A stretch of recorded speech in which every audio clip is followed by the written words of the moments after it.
Give your full name and tell me how old you are now. Evelyn Lucille, Babb. I used to be a Shira. Tom Shira was my daddy. Minnie Caroline Rayleigh was my mother. Okay. Can you tell me when you was born and where? I was born in Geneva County in 1922, June 27th. Okay. You told us who your parents were. Could you tell us what kind of jobs they had? What was their career? They didn't have no career, just make a living as farmers. Okay. How many brothers and sisters did you have, and can you name them all? Well, I had 3 half-sisters. That's Maureen, Reethy, and Pearlie. And got one Isabel, she's dead. There's 4 of them, make 4. And I was the oldest after Mama married my daddy. And there was me, and Simon, my brother, and Harriet. And there was one by the name of Joshua, he was older than me. He's dead. He died at 6 months. What did he die of? Pneumonia. Isabel died of pneumonia too, so they was the Bowens family. That's my half-sisters. Okay, did you attend school? 5th grade, I quit in 5th grade. Okay. Do you remember what kind of grades you made? Fair, not A's. Okay, could you tell me a little bit about what life was like for you? I mean, did you, after going to school, come home and work and what? Yeah, we'd come home, go to the cotton patch, pick cotton, or go to the peanut patch, shake peanuts, go to the field and hoe. Our days off from school was hoeing or either gathering cotton or peanuts. And old velvet beans, that's something that stings you when you pick them. So you had to wear gloves? Yeah, pull corn.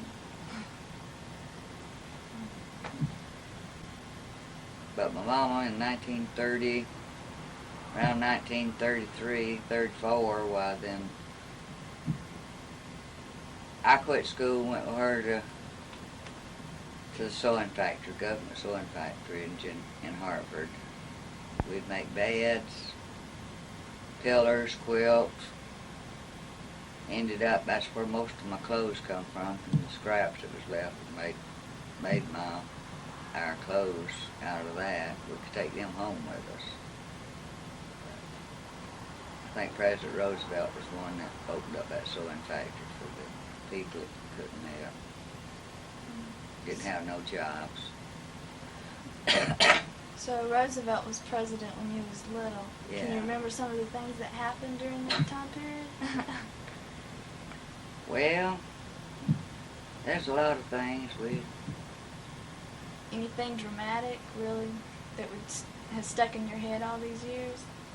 Yeah, I remember whenever I was, which Maureen, my oldest half-sister, said I was about 2 years old, me climbing up on the fence and watched the parade walking by the house. They had elephants and camels and all kind of animals. They had lions, bears.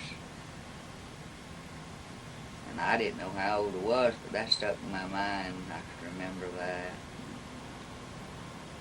Pretty good. And my sister says I was but 2 years old.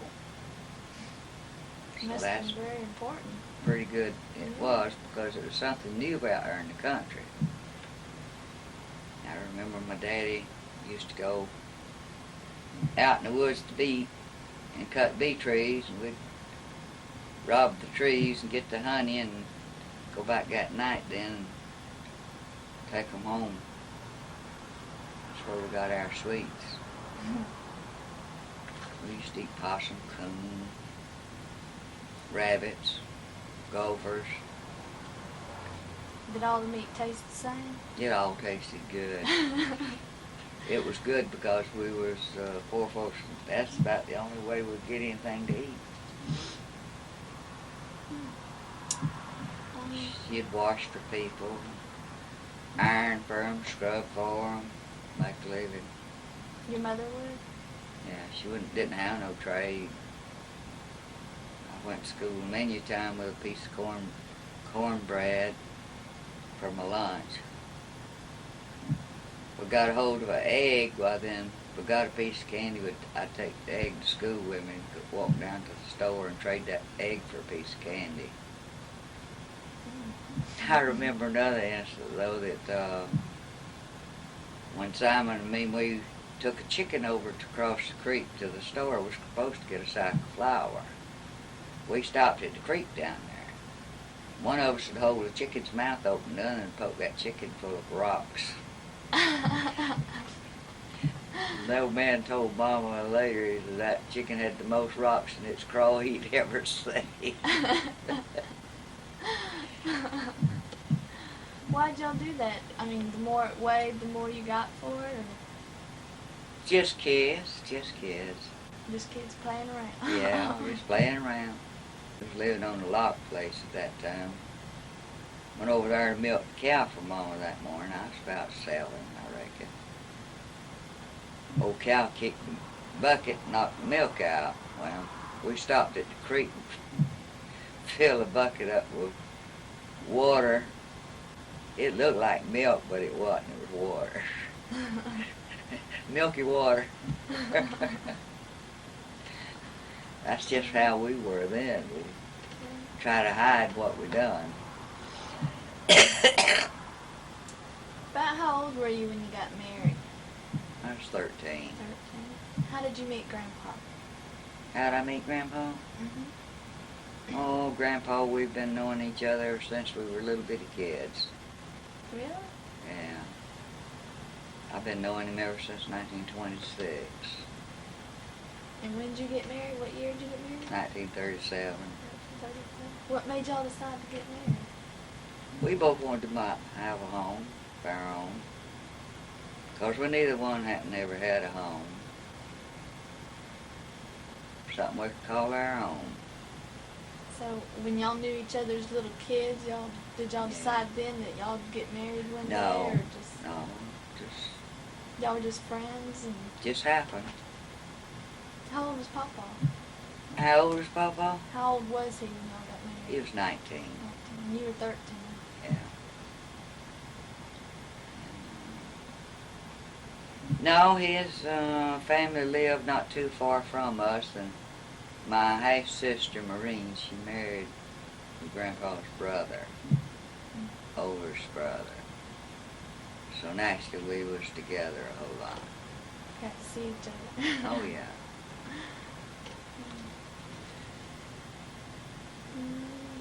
Do you remember what day y'all got married? Exactly. Exactly. April the 17th, 1937, Where'd y'all get married at? Geneva, Alabama. You did? Was it did your father and mother agree with it, or did y'all have any trouble in getting married?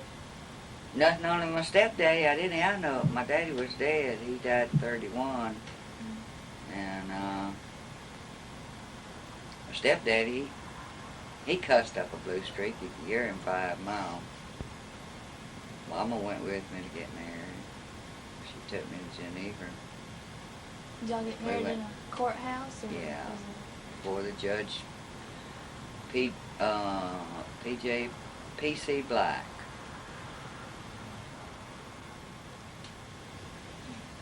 Did Grandpa's parents have any problems with y'all getting married? No.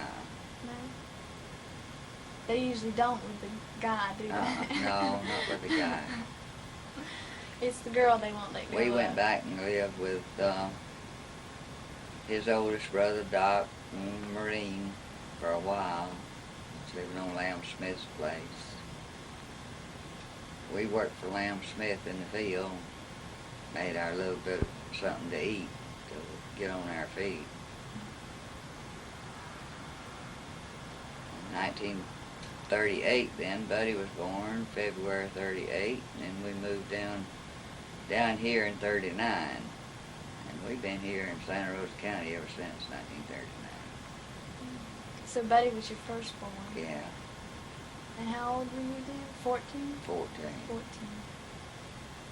I had him in February before I was 15 in June.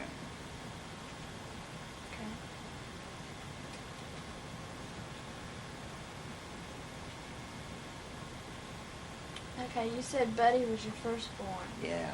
How many more did you have after that? Could you name them in order that they were born?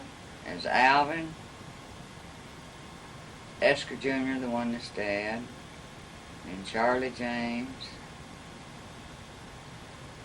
and Doris,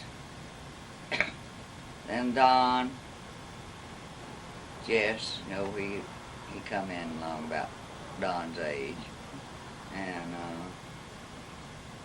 then Evelyn, and then Junior. Okay.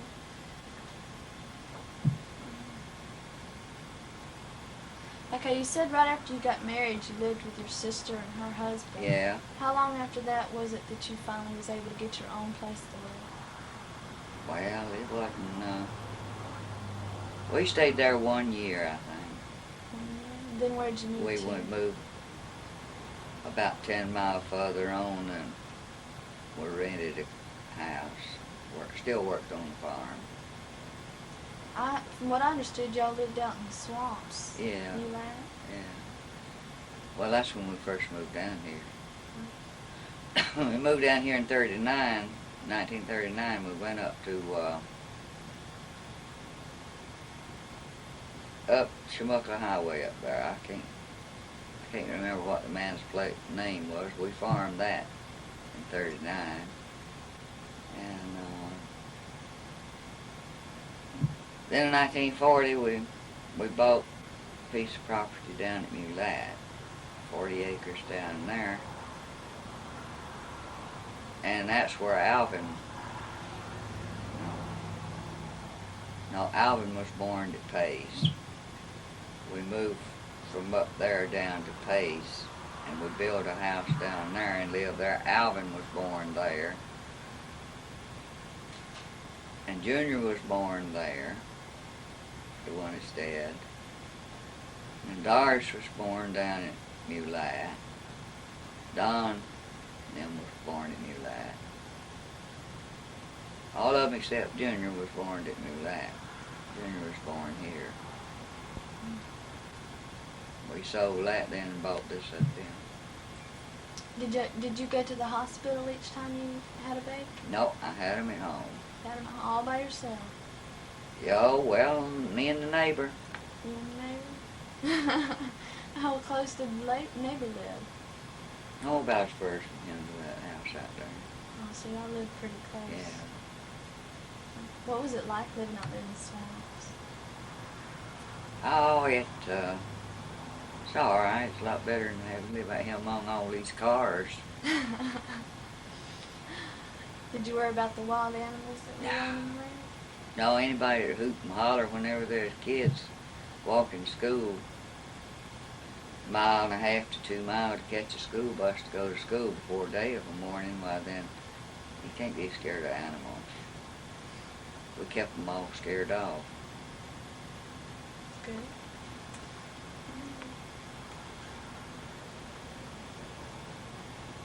Oh, I've got most of this wrote down in a book here somewhere.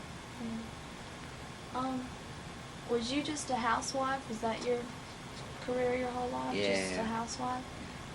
And there was nothing else you did on the side? Nothing. I ironed for a few people down at Pace. Make $1 here and $1 there. Did you work out in the fields with Papa? Yeah, I worked out in the field right on. Go out and pick cotton. I've picked cotton since I've been here. We used to have a cotton patch out here.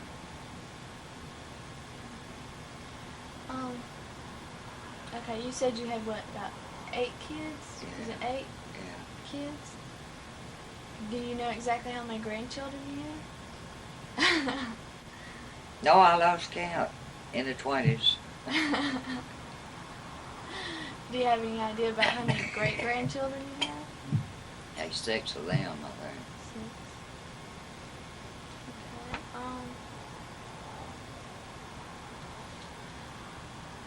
Do you feel that you've accomplished most of what you wanted to during your life? Is there I anything? think so. There's not anything that you wish you would have done that you didn't? No, I think if I had it all to do over, I'd do it all approximately the same. The same. Okay. This is a taping that one day all of your grandchildren and their children and those to follow will watch. Is there anything more that you'd like to say to any of them? No, just good luck. Happy life. Live a good one. Okay. Let's see if we can get him in here first. They're doing. And they want more, so. I thought you was in a different place. Thought you was in a different place now. Well, I am. It's not school that wants it. Mama wants it, and Grandma wants it, and Evelyn wants it. So we're doing it for them.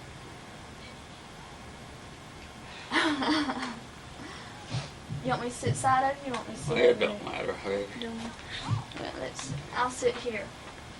I don't know where you can hear the best. You'd be surprised. It picks up real good. Okay. Tell me your full name and tell me how old you are right now. Well, it's Esker, E-S-K-E-R, Adolf Hitler, Adolf Babb, A-D-O-L-P-H-B-A-B-B.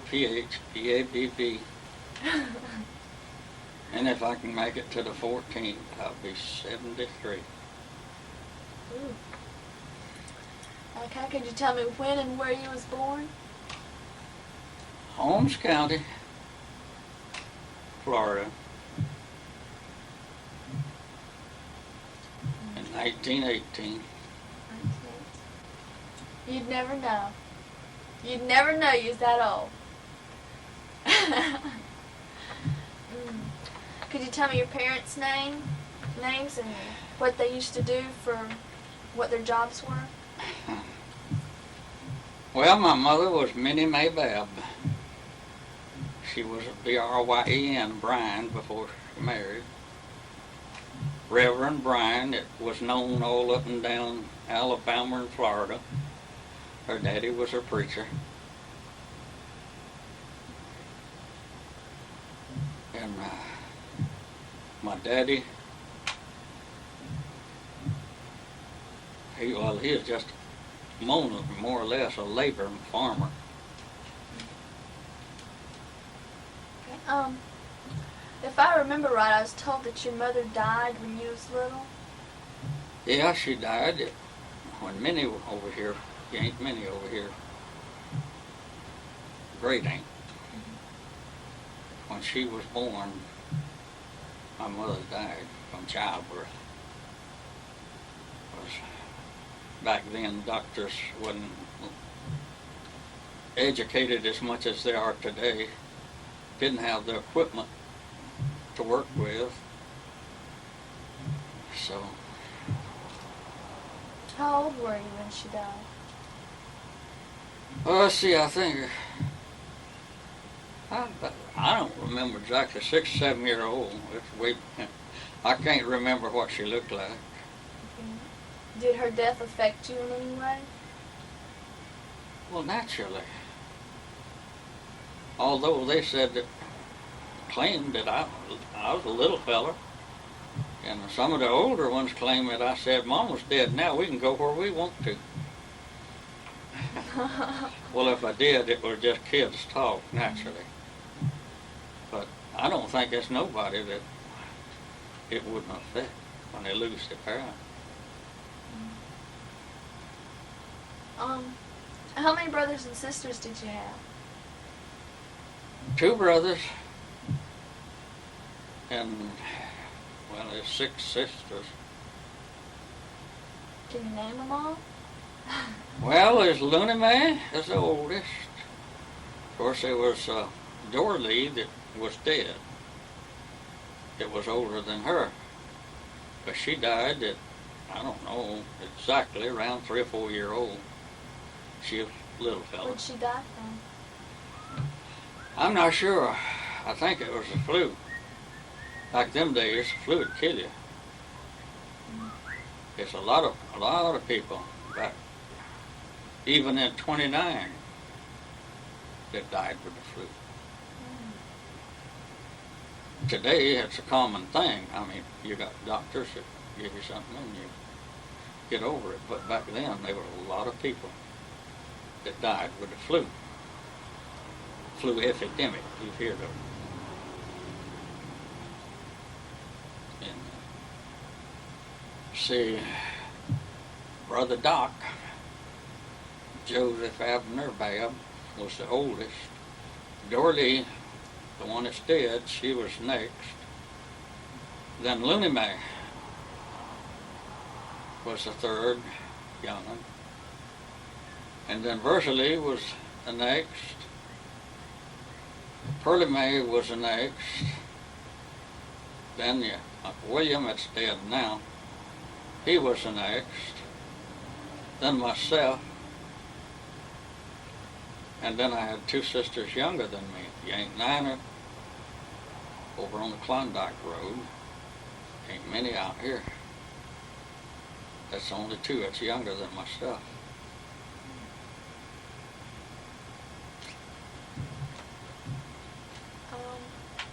Did you attend school? Huh? Did you attend school? I attended over here in Georgia's Hallmark School, Pensacola. What schooling I got to the 4th grade. 4th grade. Why did you quit, drop out, or? No, my home was completely busted. I'd lost my mother before I could remember what she looked like. And then my home was busted up when I was 13-year-old over here. Of course, I was in the 4th grade now, 3 years. First year, I had measles, a mumps, like to died. That made me fail that year. The next year, we had just a young kid like yourself, just starting teaching. She was flirting with beachcomber boys that was in there. It was big boys. And first one thing and another caused me to get expelled, and I failed that year. Then the next year I had an old teacher that had taught in other schools. And me and her got along wonderful. Otherwise, she done her job, I done mine. I made A on deportment except for the first month. The rest of the school, I made it near about straight A's. I made A on the report card, and she told me the second month. Says, Esker, says, I was told that I was going to have all kind of trouble with you when you come in my class. But says, it turned out you one of the best pupils I got. Her name was Miss Anderson. And I told her, yeah, Miss Anderson, I says, you do your job, I do mine. But my home was busted up after that. I was living in a house by myself over there, and a bunch of Indians over close by wanted the house, and so they got a probation officer after me. Because I was living there, I was on my own. I was working at Peter Santo's paper shop. My brother William was in the CC camp sending me his check, allotment check. Of course, he come home and get most of it. But I was mostly eating from the baker shop and making my way that way. But the Indians wanted the house because it was a condemned house that I was living in. The people that owned it, God knows where they was at. There's 4 houses, and nobody knowed who they belonged to. And anybody moved in and out as they wanted to, and I had one of them. But the Indians wanted it, a bunch of them, and so they got a probation officer after me. That's the only way they could get me out, because I couldn't work and make my way through life and go to school. So I was told that they had called the probation office. What'd you do about it? Well, he come in. I seen him when he parked in front of the house, and he run to the back. When he run to the back, I went out at the front and crossed the woods. And after that, I slept beside the road with the various families for what I could eat and wear. And I've been on my own ever since. I knew your grandma there, because Doc married her half-sister. So I knew her when she was a little fella. And I was in and out, round about. And finally she got, being 13-year-old, I figured she was old enough to be my wife. And so we got married. And she was having it about as rough as I was. But we've made it through this over 53 years together. It's a long time. It's a long time. But we married not like most of them this big in time. They married for sex. And that's one of the worst things that any man or girl can do. You marry, that's a sacred thing. And you want to marry somebody when you get married that you know cares enough for you.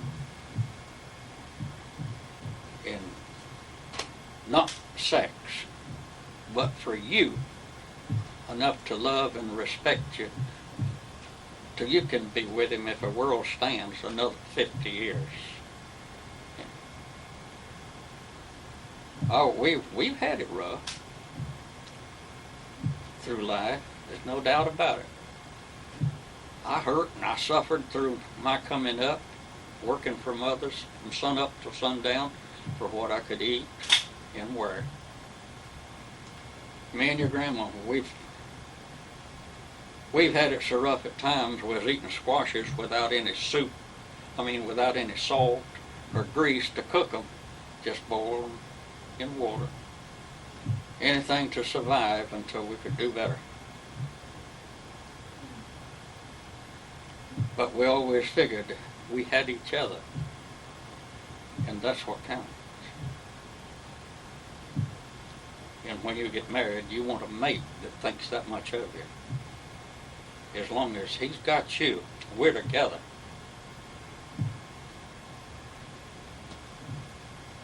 That's the main thing that counts. Because if it ain't, it'd be like James, Pumpkin, Bobby Joe, various ones. I could name hundreds and thousands of them. As you know, I've been here a long time. As I said, on the 14th, I'll be here 73 years now. And I've got up and went to my work, and me hurting through my stomach, chest so bad till I couldn't hold my steering wheel straight. I just had to do the best I could. And your grandma trying to get me to go to the doctor. I said, if I don't get to feeling better, I'll go back to work. Because I meant that my kids wasn't going to suffer the way I suffered coming up through life. And I don't think they have.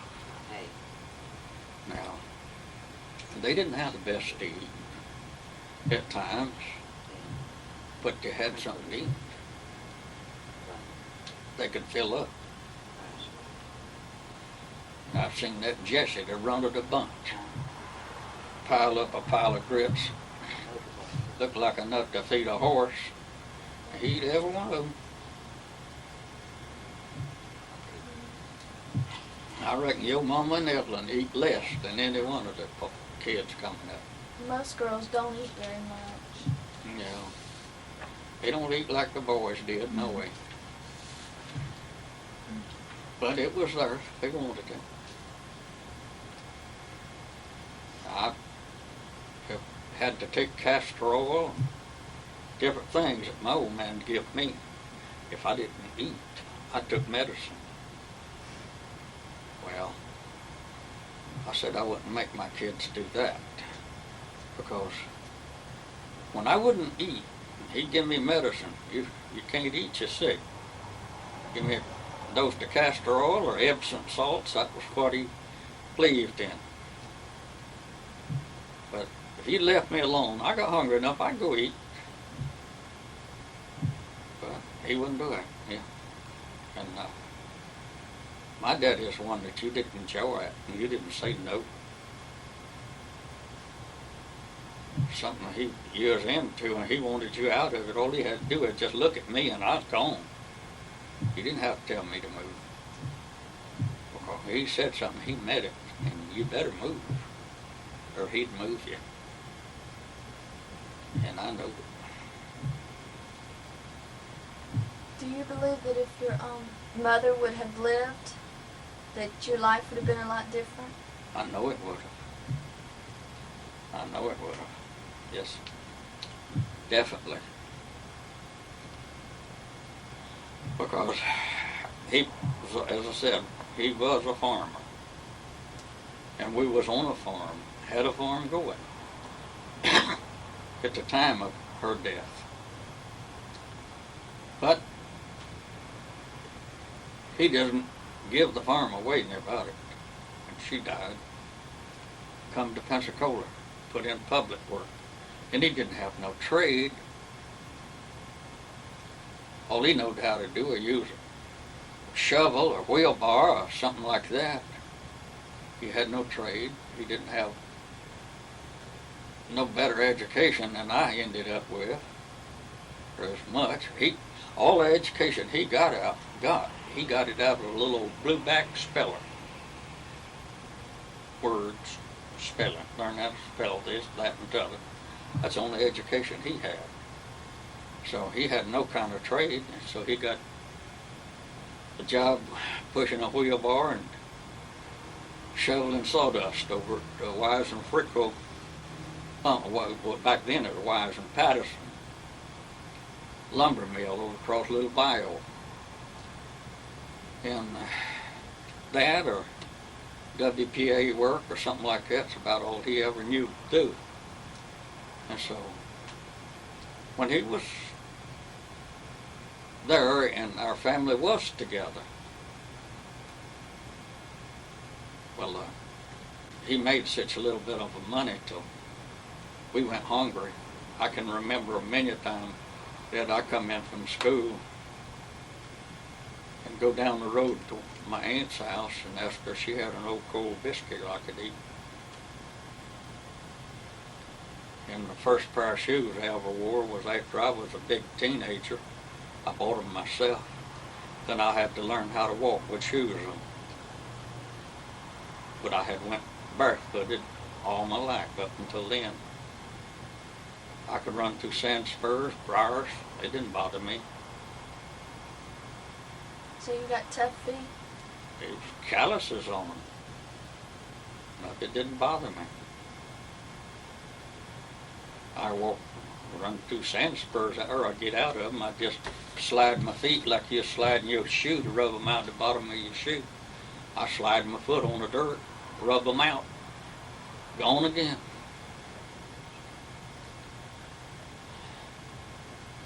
But barefooted, tough feet, that way, I could outrun a cow in the woods and catch her flat-footed, outrun her. I could have caught a hog. I'd catch up with him, but he turned quicker than I could, and I couldn't catch him. I was about ready to grab him. He'd gone that way, and I was still going. I couldn't stop. But, you know, lady, we still got each other. How old were you when you got married? I was 18 and just turned 18, and your grandma was 13. Soon she'd become 14 right away. I mean, close to it. And, Do you remember who married you? well, it was a judge there in Geneva, Alabama, but I don't remember his name. You might see it on the marriage certificate. I don't know. It might be on it. I can't remember his name. But that's where we went to get married, in Geneva, Alabama. Is that where y'all were living at the time? I mean, were y'all in Alabama? And I was living over in Florida. And you went to Alabama to get married? Well, that was close to town. Yeah, we were right close to the Florida and Alabama line. If we'd come back this way, we'd have to come slam to Bonneville, which would have been about twice the distance of going across the line to Geneva. So you could go cross state to get married? Yeah. It make no difference. As long as you got your license, and you had to take a doctor's test to make sure you was healthy, and come back to the judges there in the courthouse, and the judge, he marries you. Did y'all have any problems getting married? No. Any problems with her parents or your parents? Or? No, we didn't have no problems getting married. Only problem I reckon you could say was her stepdaddy. If I went after her, he was going to shoot me. So I just told your great-grandma, I said, you bring her, or I'm coming after her. And she brought her? And she brought her, yeah, she took the old lady and brought her to us. Because she knowed I meant what I said. So where'd y'all live after you got married? Well, we started off living in the house with her half-sister and my brother. But that didn't last but a month or two before we got a place of our own. Or well, it was actually, the next place was a big house. And it had room for a family over here and a family on this side. So Doc Marine took one side of it and we took the other. Yeah. Great-grandma gave us enough of bedding, we made out with it. And I think I learned Black Alabama. I give a woman that had an old stove sitting under the barn out there. I think I give $2 for a wood stove.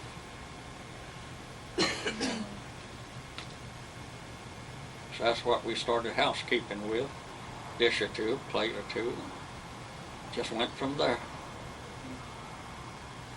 Oh, we left the stove up there when we moved to this county here and ended up on like that old 2-hour heater I had sitting here. Your grandma made biscuits on one of them, cooked on one of them until we could do better when we left and come to this down here.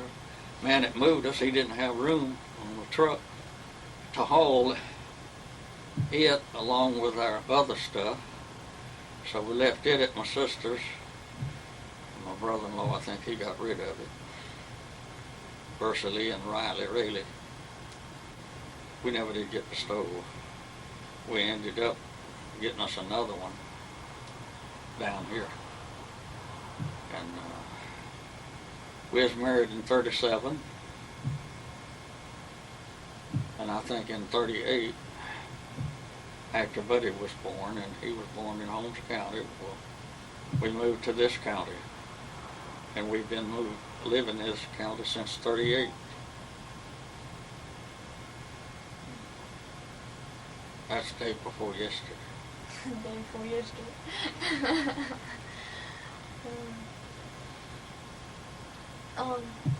After you said you lived in that house with Uncle Doc and Aunt Maureen. They were on one side and you was on the other? Yeah. Where'd y'all live after you got out of that house? Well, when we got out of that house, we rented a house from Lee Riley, down in the Riley settlement. No, before that, we went up in Alabama, didn't we, Gal? Went up to Idaho. It was, I don't remember the old man's name, but we went up Alabama, edge of Alabama. Stayed it there for a while. And you don't rent.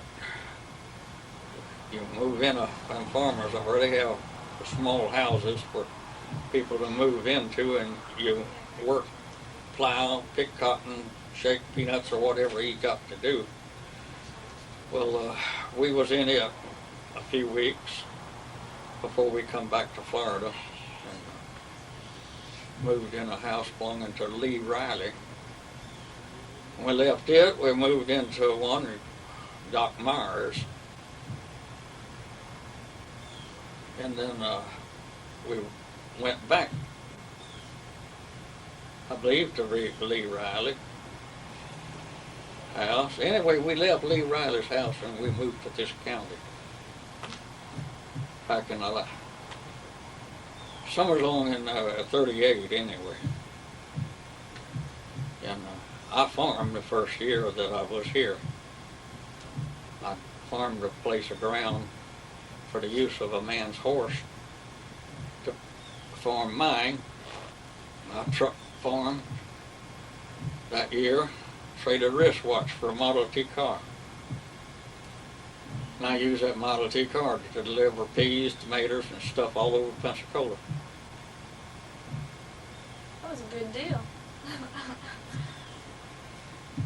Well, Model Ts was cheap back then. Well, If I'd have had any sense, if I had had any sense about and realized how valuable they was going to become, and I bought me up a bunch of them and stored them away, they were thousands this day and time. But the last one I offered to buy was a two-seated touring car, Model T. Nigger had it over on Railroad Street. And I wanted to buy it, but he wanted $40 for it. If he'd have took $25 or $30 for it, I'd have bought it. I wouldn't give him 40. If I'd have had any sense, I could give him 100 and still come out way ahead. But anyway, I used that Model T going to work with WPA till I just about burned it up. And then I sold it to a fellow down here in Pace. You keep saying WPA? Huh? You keep saying WPA? Well, it was different names. It was something that was started with Roosevelt back in 32 or 33, somewhere along in there, that Roosevelt got in office. And he started that kind of stuff, commodities and all like people get nowadays even. But he started that kind of stuff, and he started working on the road. He told Wall Street, the millionaires up there, says, get off of your money and get work started for the people, or I'll counterfeit your money. And they started up putting in industries and stuff, and putting people to work. That was right after the Depression. He was breaking up the Depression caused from World War I. And he started this WPA, and it was CWA and NRA and various figures that way, and each one stood for something. Like Niggers Rule America, NRA, and that's what we called it. When it was NRA, WPA, or CWA, and different names that way. But anyway, it was you get a card from some office down here. There's 3 or 4 running in that office, and they sent out cards, put me out here, and I helped build this road up here from the red light there in Pace, Sam up to Shamuckla, and then I helped on from J cross over to Century and through there. I worked on all them roads back up in there until I left the road work, and we come down here and we built Spencer Field, this flying field. I helped build it. And then I was transferred up Pace Field. And that's where I got to be in Mr. Babb. I was a laborer out here. But when I went up Spencer, helping build Spencer Field, I went from a laborer to what we call a timberman. Laborers was 21 cents an hour back them days. And timberman, I got a raise up 33 cents an hour. And that was pretty good money back then. And then I went from timberman up to bulldozer operator, operating a bulldozer, 44 cents an hour. And then my chest was stuck way out, you know, making good money. And when I left that,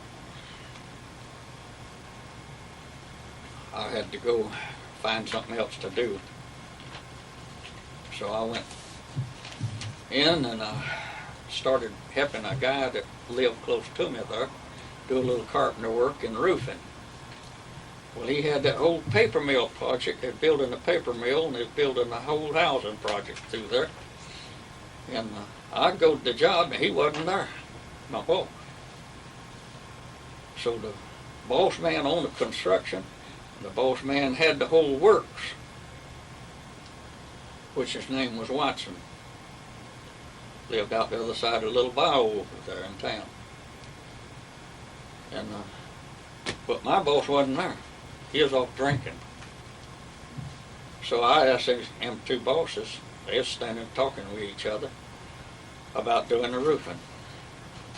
He said, "Can you do it?" I says, "I hope to do what you see done right there." He said, "If you can do it, you got the job." Well, that's where I become a roofer. And I put on roofing the rest of my life, I reckon. Even at White and Field, but they didn't have enough for me to do. But out there, if I wasn't doing roofing, I learned to weld, I learned to carpenter, I learned sheet metal work, electrician work, I learned it all. And I go to work with a man that out of my trade, I made it my business to learn to do a better job than he done. And that's what I've always tried to tell my boys. Learn it, whether you want to ever do it again or not. You get a chance, learn it. And that goes for you too. Anything you ever get a chance at, you may not want to follow that trade. You may not ever want to do it again. But learn everything you can. Because the more you learn about this job or that job, it'll help you with the other. And that's what, they didn't have a man on White and Field out there that could do the various trades that I could do. I've had the heavy-duty welder come to me to get me to do some welding that he didn't know how to do. And I've had, the other one was rated as a sheet metal worker, but he done light work. He could take a acetylene torch and on little light metal on your car out there and sew it up like nobody's business. But neither one of them could weld aluminum. I welded it. They ain't neither one of them it could weld that thin stainless steel like they had in some of the mess halls and come and get me to do it. Because I made it my business to beat them at their own trade. And for as roofing, I never even heard of a man or any two of them that could compete with me by myself, except for one man.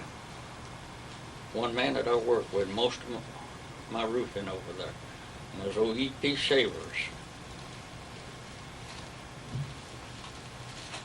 And to give you an example, there was a hot stuff crew my comic had doing the job right there next to us.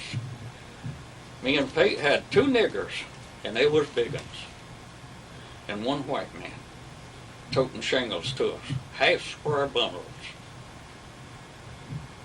And we covered Child's Restaurant, or next door to it one, I don't remember now. Anyway, we was up there and off in 2 hours' time, and two niggers and that one white man couldn't get shingles to us fast enough, where I toted some of the shingles across the roof myself. Pete, I think he got a bundle or two. And when we were putting our tools in the box, my comic's boss man on his built up come walking across, and he says, "You know what you boys has done?" "No, what have we done?" He said, "I've been standing here watching you and clocking, timing you." Said, "Y'all have nailed 20 squares of shingles in 2 hours. Now you find me somebody else that can say that."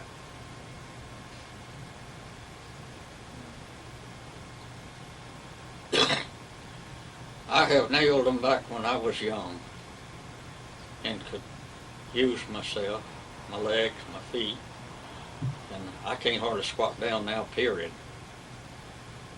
But I have squatted on that roof from sun up till sundown. Did you enjoy roofing? Huh? Did you enjoy roofing? Well, only one thing is you take a movie star, a boxer, a wrestler. They all got audience, haven't they? Watching them. Well, I've been roofing and look out there, and I'd have 15, 20 people stopping the road watching me because they couldn't believe that a man could move that fast. Made you feel good. And well, that's what I'm talking about. A boxer or whatever, he lacks that audience. Well, that's the only part that made me feel good. It was hard. It was work. There's no doubt about it. It was work. And I never seen but that E.P. Shavers. He was the fastest. In fact, I let him think he could beat me. Roofing. I don't know if you ever seen two gunmen in a picture, and they'd play like they was going to shoot each other to the end of the picture, and it come down for a real thing. And the one that always got beat tell the other one, said, "Don't do it." Says, "I've always let you beat me." Well, now that's the way I was by Pete. I always let him think, even though others around me swearing and bedurned that Pete wasn't the fastest. I always said, "Pete's the fastest." I was next to him. Pete's the fastest. Because I loved him like a brother. And everybody I ever talked to like that, they said, "No." I said, "You the fastest." Because they had stood and watched. Well, I let Pete think he was the fastest until me, one day I had a bungalow house, if you know what a bungalow is. Got a lot of ridge in it. It's short courses and they get longer, roundabout. But the day I was supposed to do it, that evening coming in, Pete got to drinking. And he had a .380 Magnum pistol. He stuck it out at my window. He was in my car. And I started to shoot a nigger on the side of the street. I grabbed his arm and snatched it back in the car. When only did shoot a garbage can then. And I got after him about that. Well, I didn't want to get in jail. I didn't want to get in trouble. And we're coming through Golden over on Old Palafox coming out. That's where he shot the garbage can. And right there in Golden, though, and I was trying to out-talk him about doing that, put the gun away. Well, I'll shoot your window. Boom! And he shot my windshield out. Well, that made me mad. I make you think it made anybody angry. That thing throwed a slug near about big around as your thumb. And I looked first to have it out right then. We was in fights, but not with each other.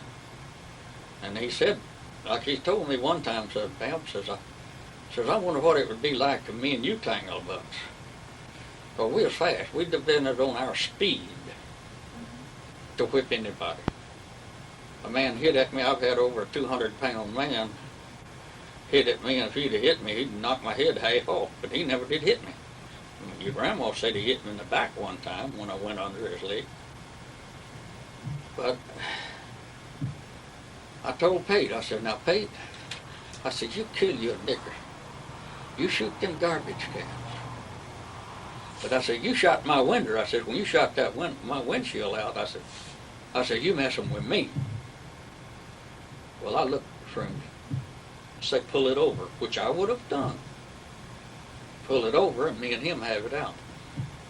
But he didn't. He sat there, dropped his head down for a few seconds. "I'm sorry, Babb. I'll pay you for your windshield." Well, he died over me before he beat me out of it.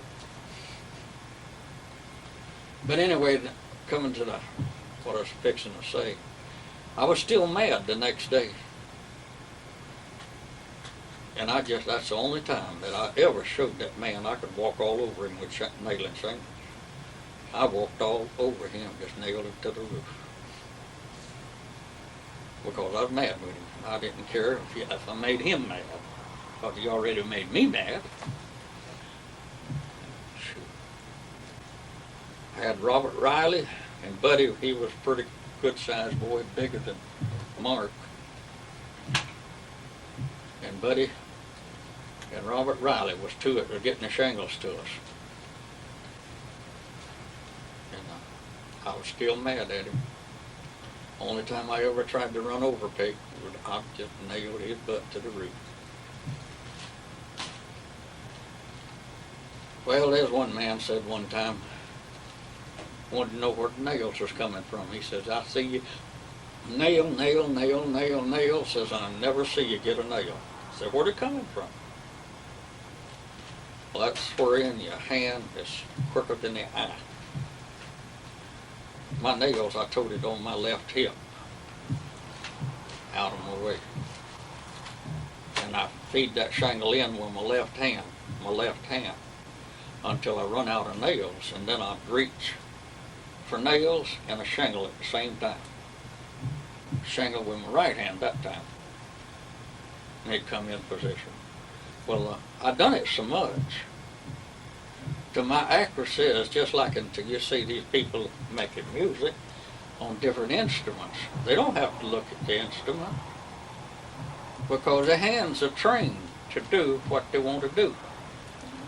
Just like a woman that's a good typist man. You don't look at them numbers and hunt them because your hands know where it's at. Well, that's the way my hands was about placing this shingle. I could reach and get a handful of nails, get a shingle with my right hand and have it placed, and my nails coming out another handful at the same time. And I was gone again, gone again. When I run out of nails, there's the same thing, over and over. And that man couldn't see me changing hands.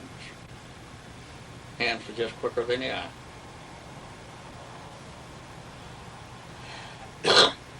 You mentioned Whiting Field. Did you work for the military? Done what? You mentioned Whiting Field. Did you work for the military? When I was at Whiting, I was rated as a roofer all the time I was out there. But these days, I might be working sheet metal work. At days, I might be laying floor tile. And there's days I might be in the welding shop welding up something. And they even had the boss to come and get me and put me on the lathe. Days that Uncle Charlie was our machinist. And I took a lathe and built bearings and different stuff for buffing machines for the labor bunch going all over buffing up barracks and hangars and stuff like that. Anything they wanted done, they learned I was capable of doing it. So I wasn't roofing. Very little of that I done. I did. Actually, I imagine you put it all together. I didn't do 10-15% of my time out there that I wasn't roofing. But I was drawing roofing pay. But I was doing something else.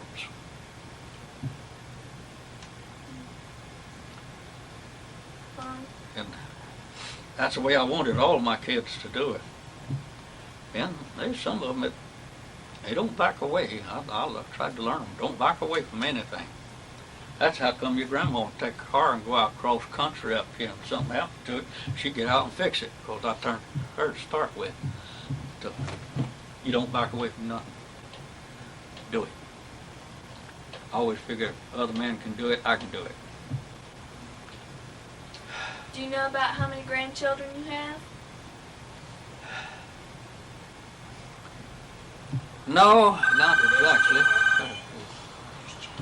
Junior and Kelly.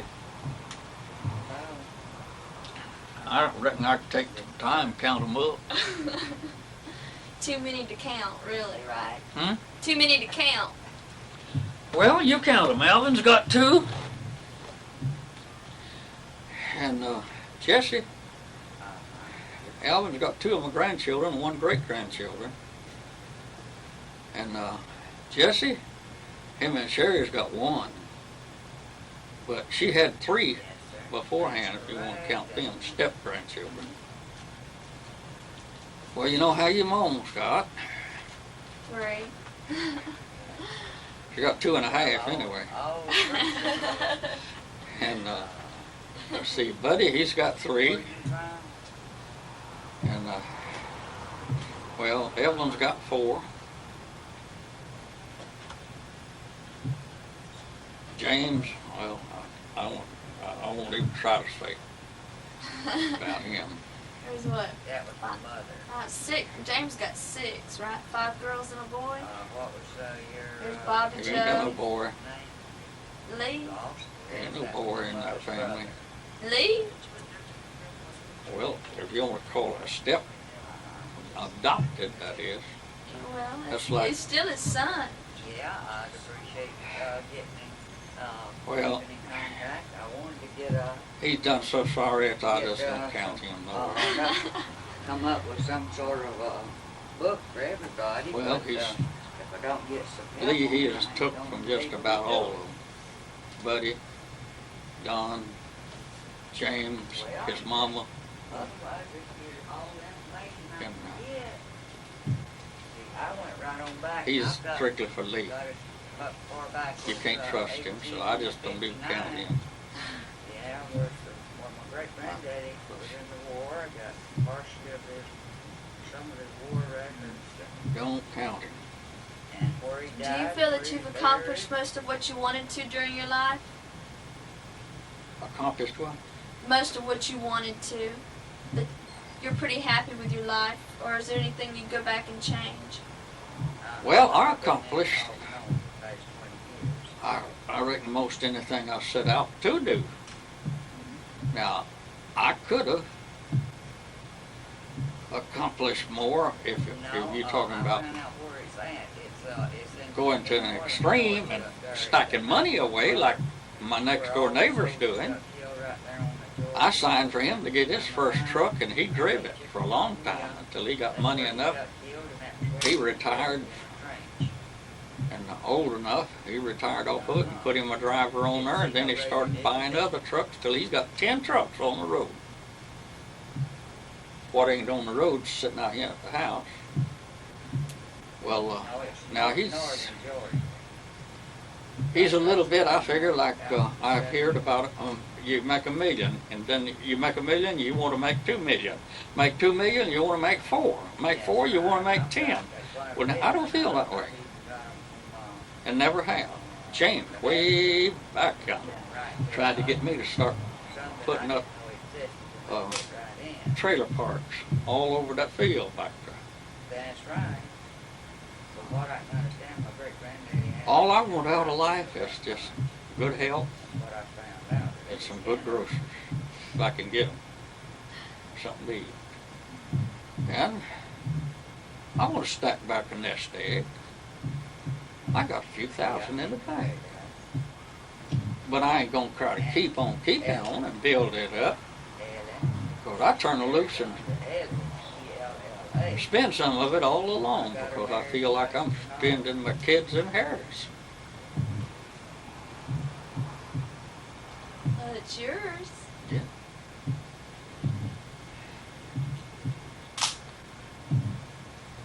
And I give away hundreds Well, of would you dollars, give me your name, your full name and address, and helping others. I'll be trying to But I enjoy that. get up I what I give got. groceries Copy machines out if you're white right now. Away out of my deep freeze, canned goods, Bulb went out on it, so I give away peas, butter beans, roasting ears out of my field, by the bushels, by the 5-gallon cans. And I don't regret a bit of it. It makes me feel good to do. Like the good Lord says, keep doing, so that you will have to give to those that need. Well, that's what I try to do. yes. I walked out to 2 or 3 churches because we couldn't agree on the religion. Like your daddy, Oliver, they believe Church of Christ is the only one going to heaven. I don't. I can't believe it that way. And like Paul said, that they all walked out down there. They don't believe in miracles. 207. I do.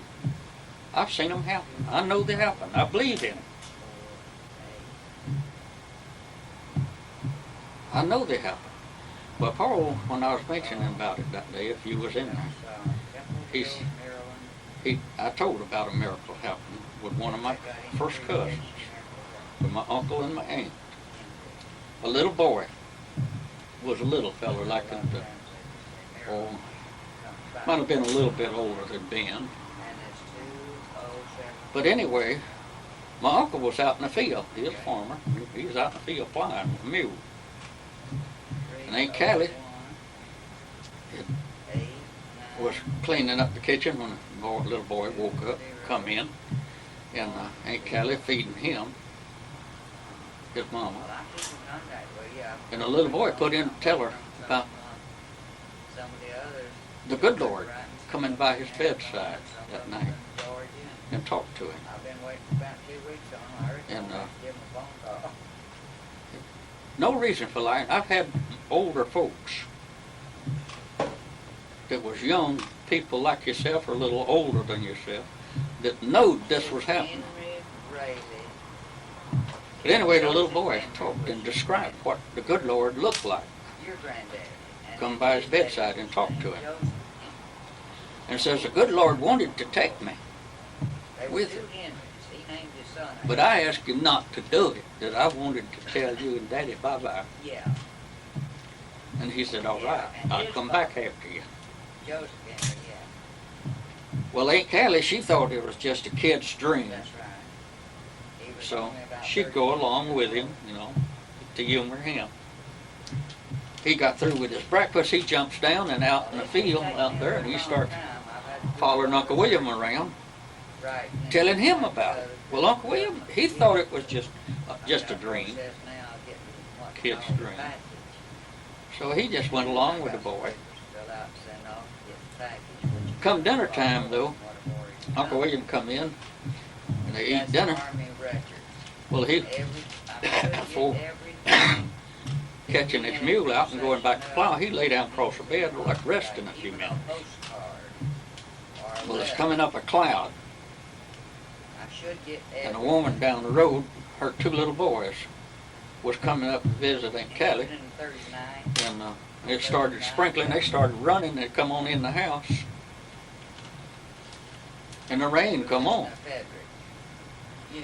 Well, Uncle William's little boy and that woman's two little boys, they got down side the window and watching it rain on the window and running down. But the wind changed and it started blowing in the front door. And Uncle William raised up on the bed and told him, son, have closing the door. And the little boy, he jumps up to go close the door, but when he was doing it, he said, Daddy, I closed the door, but so the good Lord get me anyway.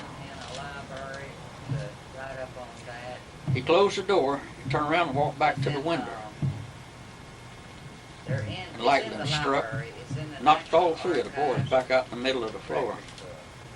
And it killed him, but it didn't hurt the other two boys. I found these books in the library, and I borrowed them, and I brought them home, and I copied them. I guess they believed that, didn't So I would have copies. Well, I could have seen after I got up big enough, he would have been older than me, some bit older than me if he had lived.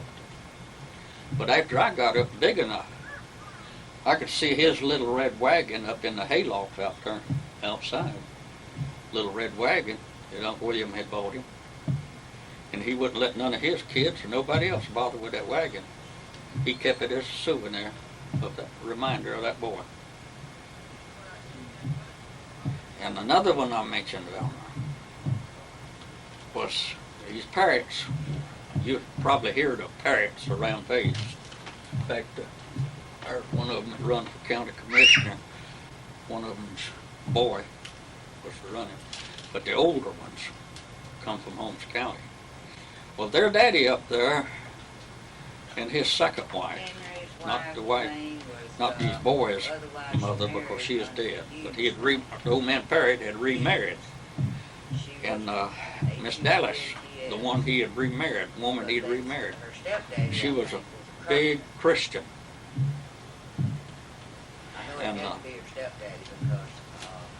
she had a sister that got down bedridden, and she was a big Christian too. Both of the women were big Christian women.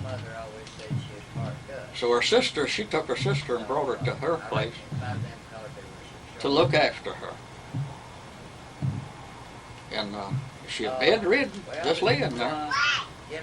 And there one day, her sister told her, says, Sister Dallas, says, your faith in God is the only thing keeping me alive. Says, if you will give me up, willing for the Lord to take me, says, I'll go on. And she talked, see, Sister Dallas are praying for her sister, keep her sister alive. Well, anyway, her sister kept on till she talked to Miss Dallas and into agreeing to let her go on. And so they said her sister didn't live 5 minutes after Sister Dallas agreed to let her go, let the Lord take her. Well, she was dead 5 minutes. Now, I live with them and I work with them. In fact, Miss Dallas had a pitcher of buttermilk on the table, in the safe. She poured me a big old glass of it, fresh buttermilk. There at the dinner table one day, I come in flying. I come in and went to drinking that buttermilk, and all at once, one of them big old lumps of buttermilk had thorns on it. So I just dropped everything and headed for the porch. And Sister Dallas, she was right in behind me. What's the matter? What's the matter? Well, I didn't have time to answer her. I headed for the porch, and whoop, and there it went. A big old cockroach about like that. Splattered out there with that buttermilk. Oh my Lord, my Lord. Then she went and got that whole pitcher of buttermilk, throwed it out. Well, Oliver, I'm not Oliver, Paul,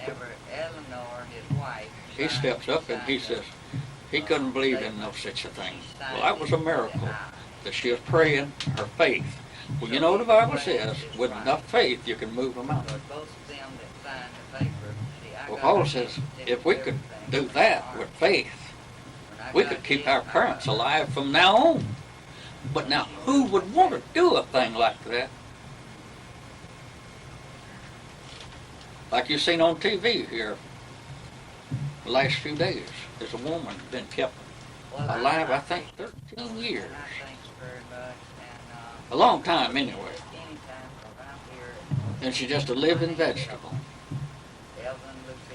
And they went to court 2 or 3 times to try to pull the plug and let her die. Because she just laying there, living vegetable. Don't know anybody. Can't talk, can't do nothing.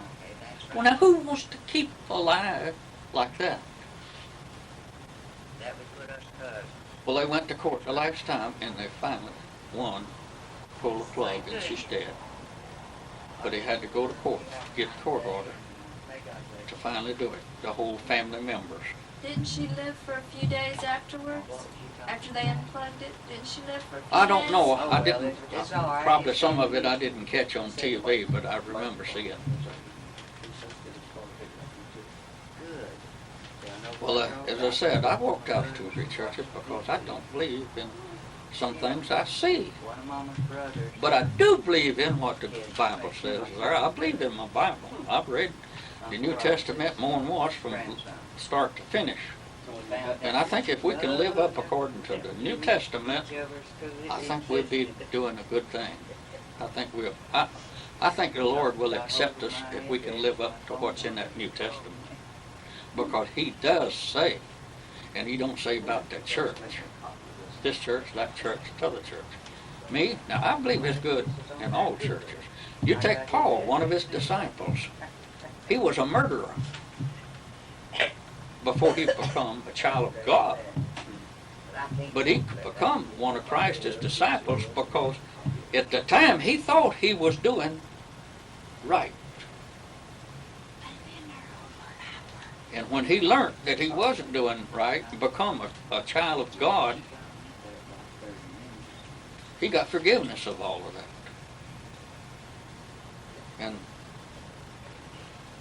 And you can read it in your New Testament that each will be judged according to our own works. Now, I've committed sin all my life until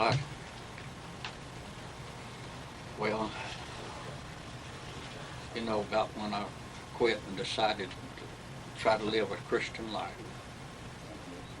And so I tried to pray to God for help me to forgive me for the sins I committed. I hate that I didn't go to that extent a long time ago. Because I used to think it was just a heaven and a hell. Never give it any thought about there are more than one heaven. Till out there, right in the field one day, I was talking to preacher Hawkins. And anyway, he understood that that's the way I think. He said, wait a minute now, there's more than one heaven. Says, first I know there's one hell, but says there's more than one heaven.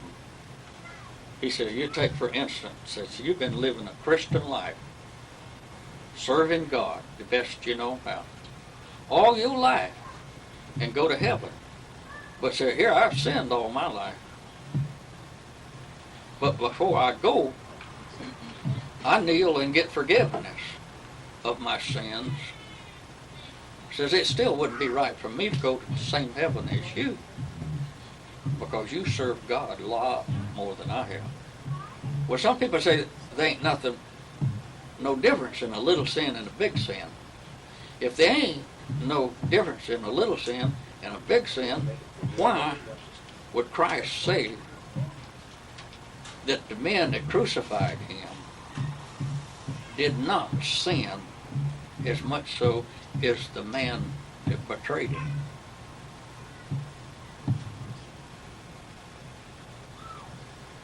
See, that shows you there is a difference. In another place there where I just spoke of, he said we would each be judged according to our own works. Well, there you go. That's a little sin or a big sin. Maybe otherwise. I've sinned more than you have. I lived a lot longer than you have, and so I know I've sinned a lot more. So there's a difference. But you go ahead and ask a question. Shoot. Well, we're almost finished. This is a tape that one day your grandchildren and generations to come is going to watch. Is there anything specific that you'd like to tell them? Well, mainly as I love them all. Even Jesse has been told something. In fact, he was told I messed with his girl and his step-girls, and I never said nothing, neither one of them, out of the way.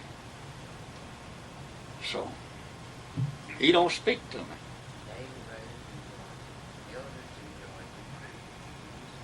But I still love him because he's my son. And I love them all. I don't go along with the life James has lived. Ain't nothing I can do about it, but he's still my son. He's still my flesh and blood.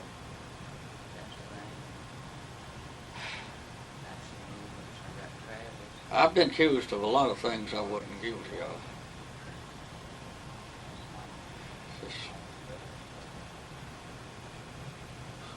Like most any outlaw out there used to in olden days might commit a lot of crimes, but there's a lot of crimes committed that he got the blame for, and But I love them all, and I hope they'll all live a life that I can see them up yonder if I can possibly make it. I'm trying. I'm trying. I prayed and I still pray for forgiveness of things I've done. I had my reasons for doing the things, some of it that I done. At the time I was doing it, I thought I was right. Maybe, but ain't nobody perfect.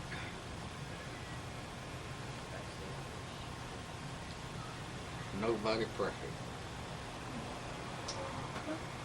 That's it, unless you got something else to say.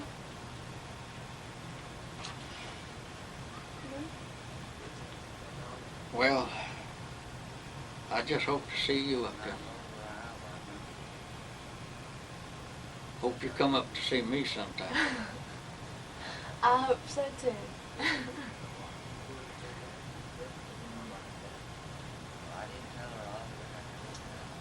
I think each and every one would be better off if we try to live a Christian life while you're young, right on through life. As Preacher Hawkins says about one living a Christian life all through life. That's why I don't know how many heavens is, but I know the Bible speaks as many as 3 heavens. Well, I hope, baby, that you can make it to that top one. If I'm in the bottom one, I ask the good Lord, can I go up to see you one time? But I don't know.